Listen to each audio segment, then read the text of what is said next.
वालेकुम मेरी बहनों, अल्लाह ताला ने हज़रत जबरील अलैहिस्सलाम से कहा, जाओ मेरे हबीब को खुशखबरी सुनाओ कि फ़रिश्तों आसमानों के आपकी उम्मत की बख्शिश की दुआ मांग रहे हैं।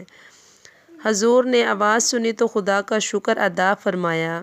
हज़रत जबरील ने अर्ज़ किया, या रसूल अल्लाह सल्लल्लाहु अलैहि वसल्लम, खुदा फरमाता है कि इस रात रहमत के 300 दरवाज़े खुलते हैं और लोगों पर रहमत की बारिश होती है। अल्लाह ताला बनु कलब की बकरियों के बालों के बराबर गुनाहगारों को बख्श देता है। सुबहान अल्लाह। हज़रत जबरील ने कहा, या रसूल अल्लाह, चंद लोग ऐसे हैं अगर वो तौबा ना करें तो उनकी बख्शिश नहीं होगी। फरमाया, ए जबरील, वो कौन लोग हैं?